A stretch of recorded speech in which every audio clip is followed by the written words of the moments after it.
धर्मराज युधिष्ठिर कहने लगे कि हे भगवान, मैं आपको कोटि कोटि नमस्कार करता हूँ। अब आप कृपा करके चैत्र शुक्ल एकादशी का महात्म्य कहिए। श्री कृष्ण कहने लगे कि हे धर्मराज, यही प्रश्न एक समय राजा दिलीप ने गुरु वशिष्ठ जी से किया था और जो समाधान उन्होंने किया वो सब मैं तुमसे कहता हूँ। प्राचीन काल में भोगीपुर नामक एक नगर था।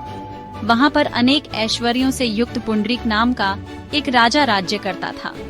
भोगीपुर नगर में अनेक अप्सरा, किन्नर तथा गंधर्व वास करते थे। उनमें से एक जगह ललिता और ललित नाम के दो स्त्री पुरुष अत्यंत वैभवशाली घर में निवास करते थे। उन दोनों में अत्यंत स्नेह था, यहाँ तक कि अलग अलग हो जाने पर दोनों व्याकुल हो जाते थे। एक समय पुंडरीक की सभा में अन्य गंधर्वों सहित ललित भी गान कर रहा था। गाते गाते उसको अपनी प्रिय ललिता का ध्यान आ गया और उसका स्वर भंग होने के कारण गाने का स्वरूप बिगड़ गया। ललित के मन के भाव जानकर कारकोट नामक नाग ने पद भंग होने का कारण राजा से कह दिया। तब पुंडरीक ने क्रोधपूर्वक कहा कि तू मेरे सामने गाता हुआ अपनी स्त्री का स्मरण कर रहा है। अत तू कच्चा मांस और मनुष्यों को खाने वाला राक्षस बनकर अपने किए कर्म का फल भोग। पुंडरीक के श्राप से ललित उसी क्षण महाकाय विशाल राक्षस हो गया। उसका मुख अत्यंत भयंकर, नेत्र सूर्य चंद्रमा की तरह प्रदीप्त तथा मुख से अग्नि निकलने लगी। उसकी नाक पर्वत की कंधरा के समान विशाल हो गई और गर्दन पर्वत के समान लगने लगी। सिर के बाल पर्वतों पर खड़े वृक्षों के समान लगने लगे तथा भुजाएं अत्यंत लंबी हो गईं। कुल मिलाकर उसका शरीर 8 योजन के विस्तार में हो गया। इस प्रकार राक्षस होकर वह अनेक प्रकार के दुख भोगने लगा। जब उसकी प्रियतमा ललिता को यह वृत्तांत मालूम हुआ तो उसे अत्यंत खेद हुआ और वह अपने पति के उद्धार का यत्न सोचने लगी। वह राक्षस अनेक प्रकार के घोर दुख सहता हुआ घने वनों में रहने लगा। उसकी स्त्री उसके पीछे पीछे जाती और विलाप करती रहती। एक बार ललिता अपने पति के पीछे घूमती घूमती विंध्याचल पर्वत पर पहुंच गई, जहां पर श्रृंगी ऋषि का आश्रम था।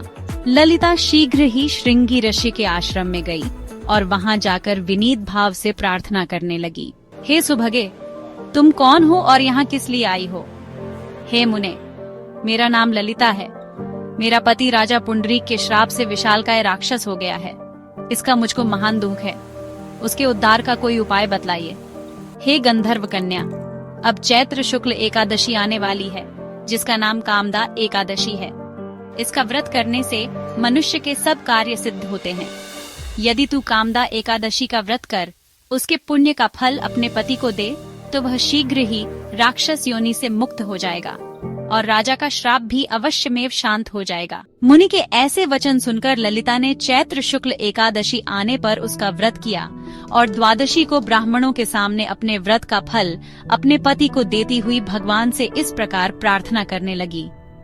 हे प्रभो, मैंने जो यह व्रत किया है इसका फल मेरे पति देव को प्राप्त हो जाए, जिससे वह राक्षस योनि से मुक्त हो जाए। एकादशी का फल देते ही उसका पति राक्षस योनि से मुक्त होकर अपने पुराने स्वरूप को प्राप्त हुआ। फिर अनेक सुंदर वस्त्राभूषणों से युक्त होकर ललिता के साथ विहार करने लगा। उसके पश्चात वे दोनों विमान में बैठकर स्वर्ग लोक को चले गए। वशिष्ठ मुनि कहने लगे कि हे राजन, इस व्रत को विधि पूर्वक करने से समस्त पाप नाश हो जाते हैं तथा राक्षस आदि की योनि भी छूट जाती है। संसार में इसके बराबर कोई और दूसरा व्रत नहीं है। इसकी कथा पढ़ने या सुनने से वाजपेय यज्ञ का फल प्राप्त होता है।